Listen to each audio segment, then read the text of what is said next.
Welcome to our third episode of Property Dollar. And we have seen an amazing response from everyone, especially from our first two episodes. But we really need to understand how a real estate agent works. Over here, we are having a real estate superstar, someone who's very well known. In fact, I have to write so much about her because I would forget. There's so many achievements.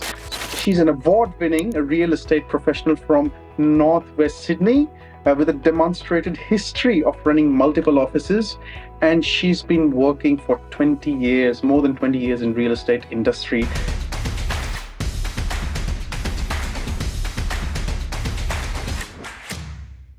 Good afternoon, everyone. Welcome to our third episode of Property Dollar. And we have seen an amazing response from everyone, especially from our first two episodes, which were how to select a buyer's agent and how to select a mortgage broker. And a lot of folks ask this question like, hey, listen, if you look at the whole journey of real estate, yes, you have buyer's agent who will ask you to select a property. Then you have a mortgage broker who will help you to select your loan. But we really need to understand how a real estate agent works.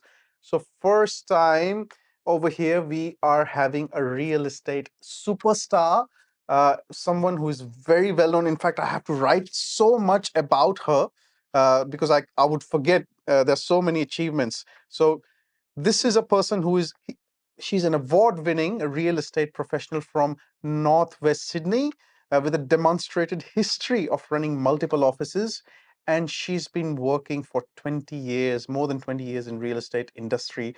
Ladies and gentlemen, please welcome Ruma. Thank you. Ruma, Thank you how so are much, you? Rahul. A pleasure to be here. If Thank I'm just going to go through, I have to put all your achievements in Chat GPT and ask Chat GPT to shorten it up because there were too many. Okay, so you're an award-winning real estate professional. You have more than 20 years of experience in real estate, so you know the industry in and out. You're also you also highly educated. You have done your MBA. You have done your undergrad in commerce, so you know a little bit about money, Yes, right? and Would property. and property, right? Why don't you start a little bit about your experience, how you started, how you came into real estate and property in Sydney? So I started my journey actually across the road from your office Yeah. in Northwest Wow. on Solent Circuit. Oh, I started with a property developer, mm-hmm. and they were building quite a few projects in the hills, Northwest, and also Northern Beaches. Mm-hmm. So I was thrown in the deep end to learn everything there is to learn about property. Mhm. So we worked with builders, with council, we liaised with agents, we engaged agents to sell our projects, we organized finance, we did off the plan sales, and all that within a span of 12 to 18 months. Wow, that's going the That's first days of your. 2002. Oh, wow. So we had just coming into the first property boom in Sydney that I had experienced, Wow. which is Okay. 2001 to 2003. Right. I bought my first home in 2003. Right. So I learned a lot about Hey, residential hold on, hold real on. What estate. was the interest rate at that time? 8%. Really? Mm. Wow. Yeah. Okay. Yeah, 8.5%, and did not have first home buyer's grant and had to pay stamp duty. Wow. So, and that's when I learned a lot about what not to do in real estate. So Mhm. I must have um, experienced at least 30 agents, and possibly three did the right thing. And in that time, I'd already experienced engaging real estate professionals to sell our projects Right. with the developers. So I was really very interested in that aspect of property. Right. Right. So as opposed to property development and off the plan sales, I was more Mhm. interested in residential. Okay. So did you get your first property when you started real estate or before you started real estate? Before I started residential real Okay. estate, Okay. yes. So, Okay. but whilst I was working with the property developer. And what made you think that, you know what, this is a good industry, this is where I want to build my passion, this is where I want to build my career? I actually got approached to work in residential real estate a couple of Right. times, and I was wanting to travel a bit more at that time. But when I came back, I didn't want to work with the developer anymore. And I thought, okay, let me just explore, because working with the agents and agencies Mm-hmm. to sell our project was a very interesting space. And I realized that whilst they were good at selling, there was a lot that they were not doing professionally. Mm-hmm. So there were a lot of gaps that I thought maybe with my education and experience and intelligence, I'd Mhm. be able to do. Whilst we were selling our projects, we were getting real estate teams on board and actually teaching them how to talk on the phone and how to talk to buyers. So I thought, whilst I've done that, I can do that for myself. Awesome. And you did say something very interesting that, when you were a first home buyer, interest rates were so high and you did not have any first home buyer grant at that time, which is huge. Um, could you tell me, in comparison from 2002 till today, Yeah, to what do you think? What are the stark comparisons or differences between first home buyer then and first home buyer today?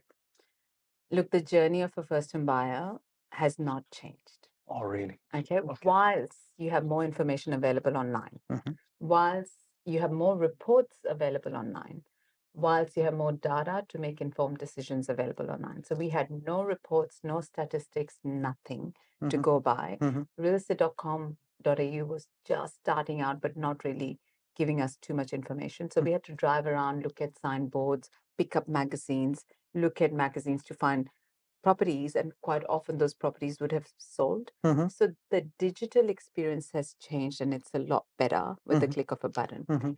but the emotional experience hasn't changed, Emotional right? experience hasn't So changed. it's Yes. still your first home, Mhm. quite often your first home in Australia. Mhm. You still go through the same angst, you Mhm. still go through the same uncertainties, whether you're making the right decision. And for most people, their first home is their forever home. Yep. Although in Australia, no matter what I say to first home buyers, I say, there's not your forever home. Think of it in 5 to 7 years as an investment, Mhm. right? Mhm. But I think that emotional engagement to their first biggest purchase Mhm. in Australia, I don't think that's changed. But how they can go about it now with Mhm. a lot more information, that has changed. Can I ask you a question? And this is not me asking you a question as a real estate agent, but more of as a business person, as a graduate from business school. Is there anything wrong being emotional about your decision? If your finances can back up your emotions, yes, Mhm. emotions always will make their way into buying Mhm. a home for family. Mhm. For investments, possibly not as much. Is there anything wrong? If you have the financial backing, don't get yourself in trouble, Mhm. right? So you have to be confident about your finance Mhm. and your ability to pay off your mortgage. Mhm. So you can't run just on emotions. Mhm. But if you have the finances, Yes. you don't allow yourself the experience of buying your first home. Of course, it's an emotional experience. So look at your finance first, and Yes. then look at emotions. Okay, that's a very good point, and amazing. This is really amazing that you spoke about that. Emotional journey hasn't changed. Meanwhile, the digital experience has changed.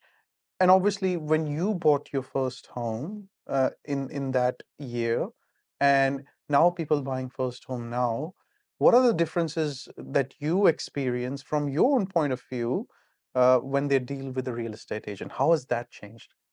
So whether I bought my first home or the second or then multiple other properties, the everything as a real estate agent leaves the room, Oh. and you think and approach every transaction as a buyer and you expect that service level from the real estate agent the same way I would give someone the service. So for Mm-hmm. me, when I have bought properties um, much later in life, Mm-hmm. I'm still very emotional about it, Mm-hmm. right? It is still a big investment for me and Mm-hmm. my family and the coming generations. And I would do my research. I would know my finances. I'd get ready. Sometimes I'm not ready. I get ready later on Mm-hmm. after the emotions have kicked in, but I've Mm-hmm. got the confidence that I'm able to back up my decisions. Mm-hmm. I think every single time you buy a big asset, Mm-hmm. you still a buyer. You're still a human being first before you are a real estate agent. Mm-hmm. How people deal with me has changed Okay. because knowing that I'm in real estate, Mm-hmm. there's sometimes the opposite bias. Mm-hmm. Mm-hmm. We don't need, I've actually dealt with agents where I've said, hey, like this was disappointing Why? Why because was of it? the way that they handled questions, queries, lack of communication, settlement on Mm-hmm. the day. How do you just turn up for the key, you never get a call. We make every sale a celebration. Mm-hmm. So whether somebody's buying a $500,000 apartment from me Mm-hmm. or a $5 million house, Mm-hmm. it we make every buyer feel amazing right through the purchase process. Right. Right. So And as a buyer, I've felt disappointed a few times when I bought from other agents. And I'm like, and I've written a few days later to the leadership team there to say, it just sets the wrong tone for your team because they're learning from you. Right? Buying a home is a big deal. That's true. That's true. Yeah. And you're saying that specifically, and this is a segue to my third question. What are the things to spot in a real estate agent that you should be wary of? So you think looking at if real estate agents are not organized is a big red flag, constant communication, This can etc. be very busy if they are dealing with, multiple properties, but they should have a team around them that can support. Mm, Okay. So the communication is the key, mhm, and lack of communication is a flag, mhm. right? There's so much data available for you to make informed decisions right now around property. And unfortunately, the one thing that I'm very big upon and I'm hoping it changes is a lot of real estate agents underquoting, Okay.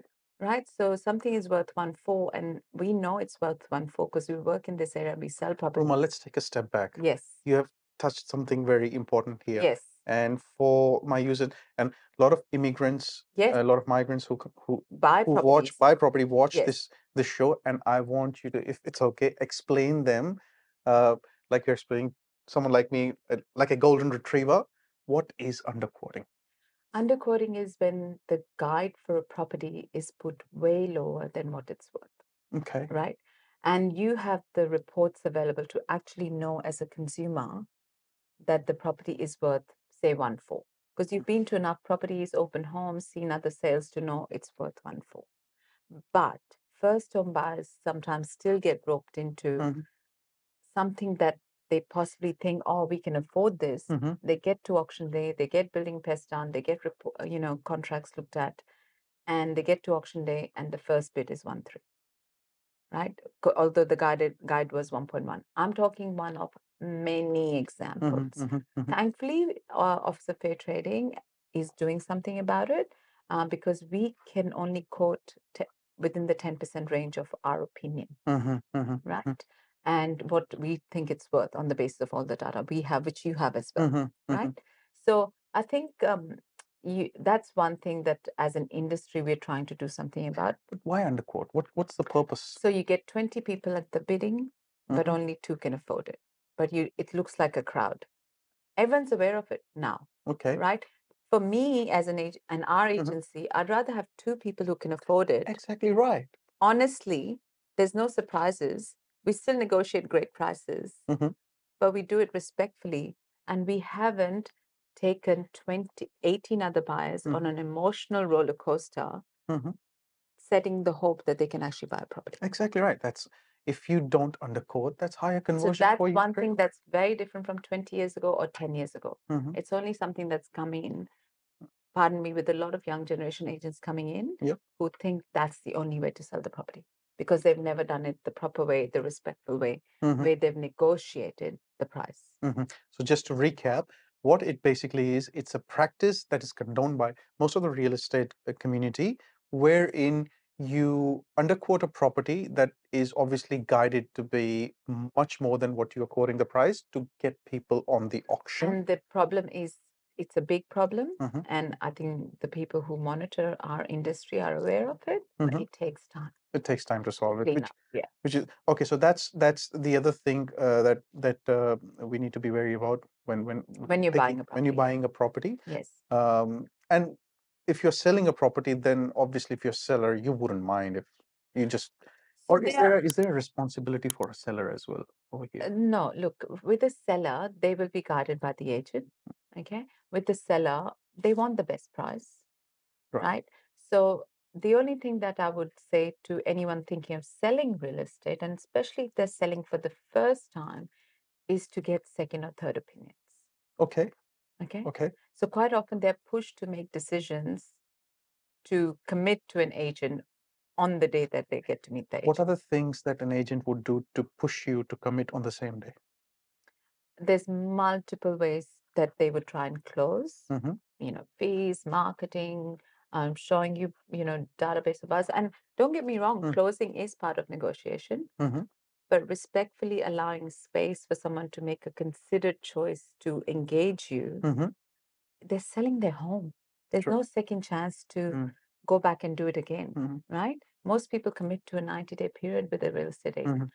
The only thing I say is get a second opinion, or don't get pushed into signing straight away. Okay, so that's one point. Especially if you're selling for the first time. Some sellers who've sold previously, they've done their due diligence, they've followed the market, they've been to other agents' open homes and auctions, they've seen how people operate, they've seen how buyers are dealt with, they have messaged agents, they've seen communication, lack of it. So they do their research and then maybe call the one that they were comfortable with. Right. But the research side of things should not be overlooked. Right. Okay, so if I'm going to sell my residential place where I'm living, I need to make sure that I get multiple opinions Or do your research. and do my If you're proper time research. poor and can't see 2-3 agents, do the research 4-6 weeks before you are ready. The bro science tells us that on the Facebook groups and the bro science that I read, I heard What's the this bro science?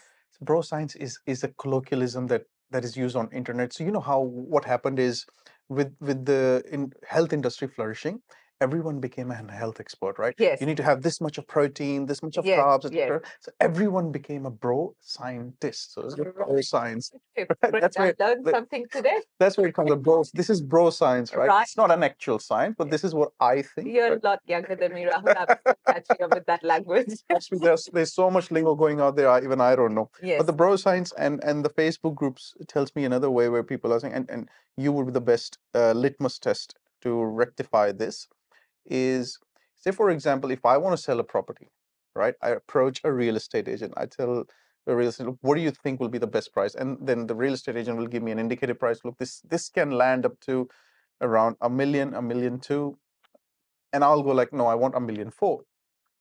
And the real estate agent will, no, you're not thinking realistic. You know, this is the price. Our commission is 1.4%, and I go and I'll say, I'll give you 2% if you sell it. Is that a good practice? You know, can you negotiate like that with the real estate agent? So every real estate agent, like within our team, for example, I have 50 real estate agents, right? Across our 5-6 offices. Every real estate agent will work according to their experience, their process, their knowledge. Their strategy could be different every single time.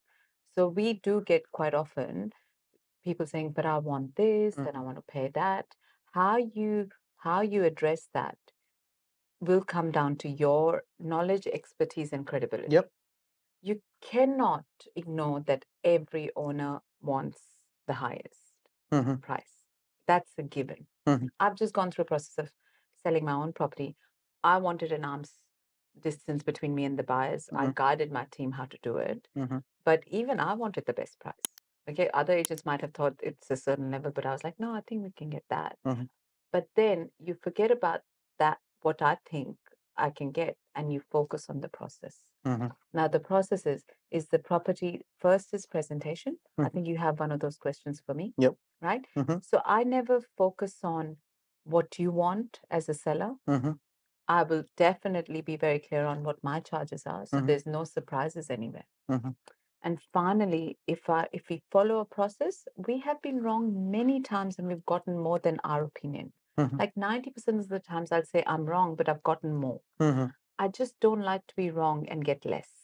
So my opinions will always be realistic, always honest. I like to go home thinking I've said the right thing, but I've also showcased, hey, my opinion was 1.5, I got 1.68. My opinion was 1.55 to 1.65 with the right process, presentation, promotion strategy. We got 1.79, right? So the end result is part of the process. Right. It's when you take shortcuts in the process, you will not get the result. So when I'm meeting sellers, I'm very clear on defining the process. Quite often they won't even know. Like last week, I met an owner who was trying to sell his own property himself. Really? Yes. Okay. Because he engaged an agent and he didn't have any luck, right? And then he said, I can do this, which anyone can. Yeah, of course. In Right. Facebook groups, I see it Anyone every day. can. So he called us in after seeing our result in the area. He goes, "You sold a smaller property for more than what I've, been getting or whatever." And I walked in and I said, "Look, first things first, that property was my property and I didn't sell it." Oh, okay. There you go. I said, because This is eye-opening, right? and I was like, I didn't want to deal with buyers. And I'm in real estate and I sell in this area, my core suburb, right? Why? Because if some buyer said to me, say it's worth 1.5, and if some buyer said, oh, I'm ready to pay 1.2, guess what? I am not happy, right? But as an agent, I know who's the buyer who's got 1.5, right? You don't know that. But that buyer has come through 10 other properties with me. So I know that they have made offers on all other, I know their financial capacity. You as an owner would never know. And then how dare somebody undervalues your home? Okay. So he was trying to sell himself. And I walked in and I was like, how big is your home? And he's like, oh, I think it's about 24 squares. And I was like, no, it isn't. I said, it's about 33, 34. Oh, And he's like, was that off? he goes, oh, the agent I engaged told me that on RP data it's 24. I said, RP data is not a reliable source for the size of the house. I can feel that your house is 34, right? After 20 years, when I walk into the home, I can tell you how big the rooms are, right? And he's like, really? I said, I've added 100K to your home just in this conversation. Wow. I said, can you bring out the drawings? Because they built out the house. It was exactly 34.3 squares. And he had been advertising his home for less. Nothing wrong. Intelligent people, just misguided and bad experience with other agents, and then they think they can do this. And he's like, where do I sign? I'm like, this is my marketing. These are. He goes, yep. Tell me, where do I sign? Can you tell me one more time why someone who thinks that they can sell their own property shouldn't? Buying a home is an emotional experience. Selling a home is a more emotional experience because you have memories, you have values that you attach to your home. The way the sun comes up, only you know how quiet the street is, right? And then dealing with buyers and negotiations, negotiation is an art and it only gets sharper with experience. Yep. Selling my first home and selling my 1000th home, I'm a way better negotiator, right? But when, as I'm saying to you, I only sold my own home 3 weeks ago. Like, didn't sell my own home, but decided to sell and had my team selling it for me. A day before the auction day, I was a mess. I don't cry, but I had so many memories that was connected to that home that I was just like, oh my God. So you go through that emotional roller coaster as a seller.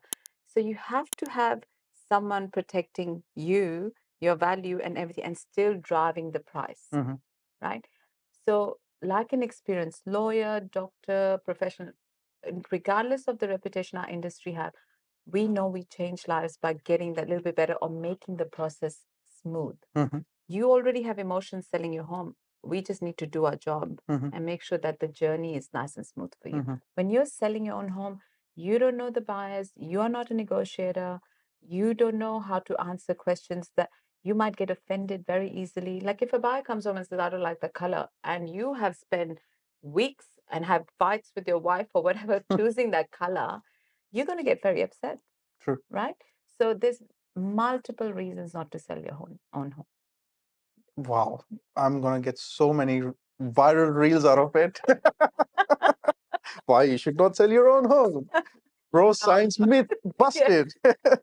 That's something great. I've got so many questions over here as well. We're gonna move towards the industry now. Yes. And then we're gonna move towards Women. Australian property market. Okay. All right. So industry. I want to look where I've seen over here in Australia is and this is my myopic view of the market. I've seen more percentage of male than female in this market. Would I be wrong in saying that? No, you're absolutely right. It's a very male-dominated industry. But you have thrived. You have made a name for yourself, and you are inspiration, right? And I think looking at, we spoke in Lens when we first met, and I think you're a self-made person, right? What did you do different to survive here, and what I would say knowledge nuggets you can give to fellow women who are looking to get into real estate and be someone like you one day? So 100% this is a male-dominated industry, and 1,000% women can do so much better Yeah. than most men in this industry if they give it a go. How's that? Because women are naturally nurturing, Okay. Yeah. right? You won't see a lot of women who, you know, will just be after the set.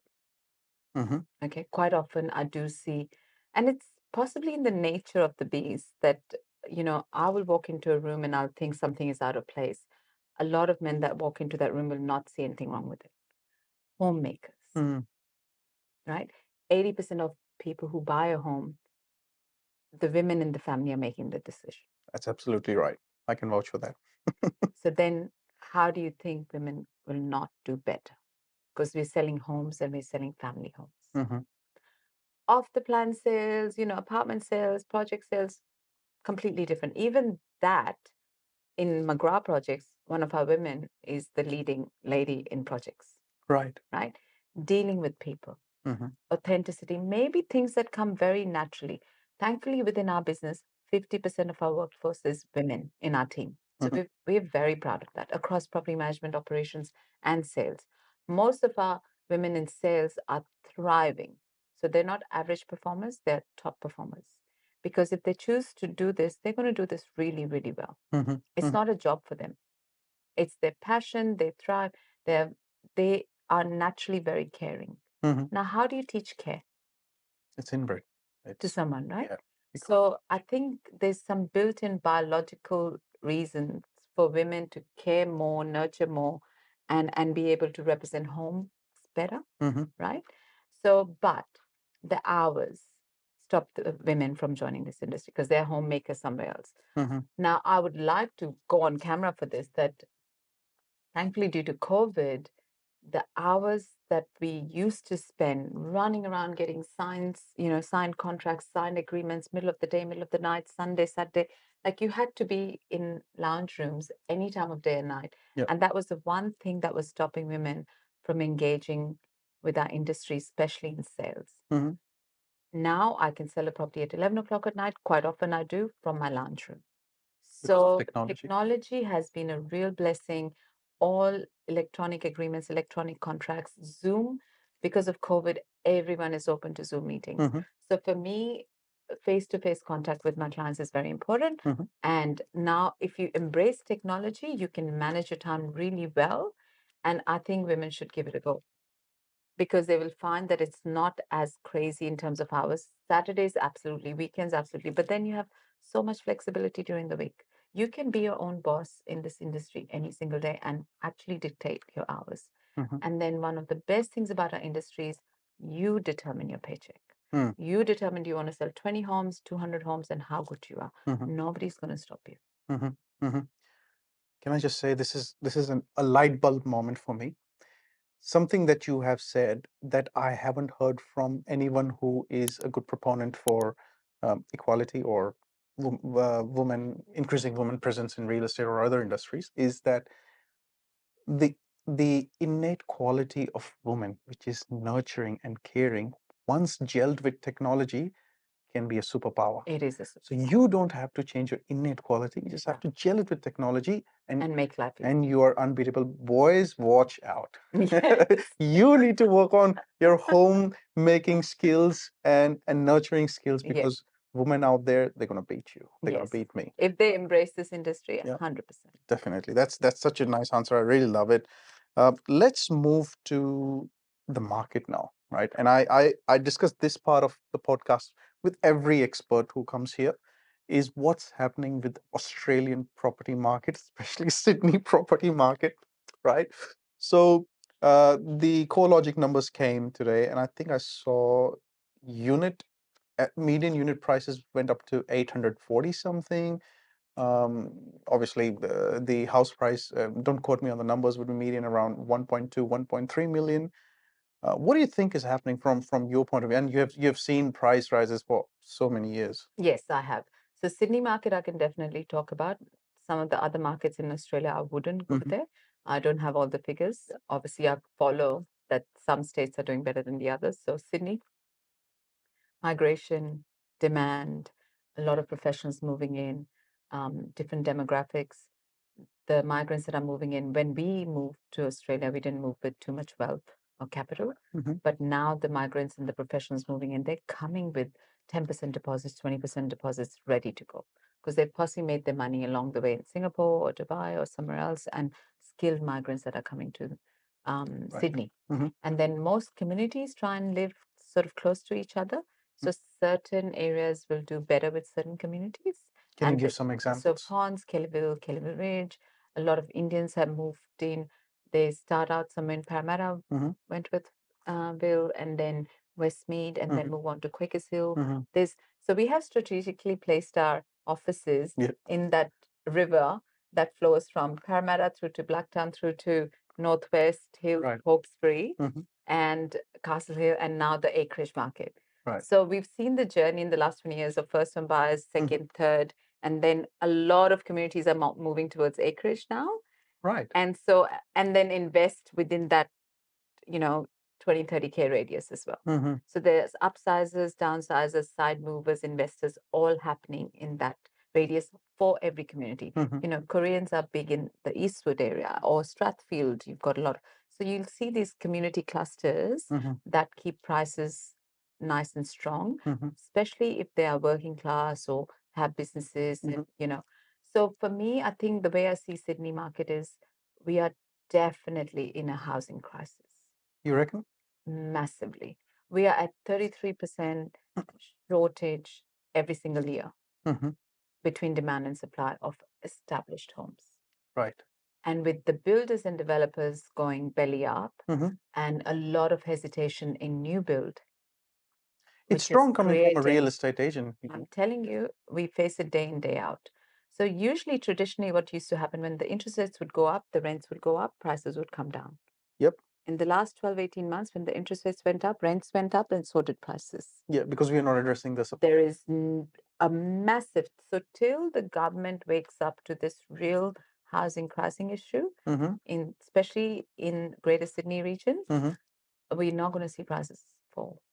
Wow. Or come down or stabilize. And that's what everyone has been saying. And you did say something very interesting about this analogy about people going from the river, following the river. Yes, They this is our start river. renting in Parramatta, Yeah. which is again now very unaffordable, and Yes. it's converting into CBD, beautiful Parramatta. Yes. And then they move into sort of Westmead, Wentworthville, and they go find their way towards the hills. Infrastructure, trains, Yep. buses, hospitals, schooling. And do you see that that's where the government is going, that they want to build more around the western suburbs? Is that what we are There's hearing in still the a news? lot more to go. Yeah. Right. And people want to live in independent housing. And they're building apartments, but the apartment market, as you know, has not grown the same way as the housing market has. In your opinion, in Sydney, apartments versus I don't like to use the word apartment versus land. It's just two different products for It is different kind of products. people, Yes, it for is. two different kind of life Yes. aims, right? Yes. Even So lifestyles, like some even people lifestyle. who forever lived in apartments will always live in, like they don't feel comfortable, right? So they will eventually. I've had people who've gone from apartments to houses, and then they say we will retire back into an apartment. Retire back into, because it's easy to just lock the door and just Yes. off you go. So it depends on stages of it. But do you think, looking at the current scenario, and land is in scarcity right now, is it wise for Sydney to understand that apartment living is normal living? 100%. You have to get in. Like instead of paying rent, if you can afford to buy an apartment and pay off that property, that asset class, you're not going to go backwards. Yeah. Like obviously do your research, see the capital growth for the suburb, if there is a flux of apartments, then you make informed decisions accordingly. You may get it cheaper. Sometimes it's better to pay off your own mortgage than paying off somebody else's. So just doing the numbers, sometimes the rents that they're paying now, there's not much difference between rent and mortgage. Obviously. Yeah. And you did say something a little bit about off the plan as well. What has your experience been with when presenting the project and off the plan to the customers? What should they keep? Because keeping in mind, a lot of things that will be coming into the future will be off the plan. If we are building new inventory. Yeah. Yes, it's always been off the plan. I think once again, research around the developer, the builder, making informed decisions around that. Mm. And obviously, then it comes down to the affordability. Mm-hmm. Not everyone can afford anything over $1 million. Mm-hmm. If you want to buy in Sydney, where would you then buy? Mm-hmm. Right? It'll have to be an apartment, especially if you want to be closer to CBD and infrastructure. So Mm-hmm. I don't think like apartment buying is any which way wrong, Mm-hmm. but it just comes down to your affordability and your finances and ability to invest. A lot of younger generations are now starting out in apartments. Mm-hmm. And in my experience, I've seen off the plan sales, off the plan purchases with the credible developer, credible builder, buyers have always done well. Mm. Mm-hmm. That's pretty good. So pick up the right developer, make sure the builder is good, always check the licenses and the previous history as well. And do check the supply. If there's a flooding of apartments, obviously do your due diligence. All good points. Now coming to the end of the podcast, because I know you're busy, you gotta go. This is Property Dollar. We're organizing this podcast. So have you used Property Dollar? No, Oh, yet. I should say not yet. okay. So would you download Property Dollar and let me know what you think about it? Yes. Okay. Eventually. Yeah. Because one thing you My said, portfolio is changing. Didn't I just tell you? yeah. Because one thing you said about, right, there's plenty of data and technology available, and Yes. that's where we come in, right? We want to empower that our users with that data. We want to democratize that data, so everyone is that data is available to everyone. It's a powerful app. The fact that I have not downloaded it is nothing to do with the app. It's just It's just to to do with your my schedule. time. I know.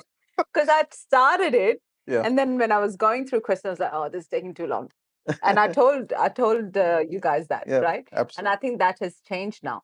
Mhm. So I know you guys are working on it and developing it, and fixing the little glitches Yep. along the way. Yeah. We So always it's we so always powerful. work Like fix the it's a glitches. game changer. Thank you That's so for much, sure. Ruma. Thank you so much. Thank you. Thank you for having me.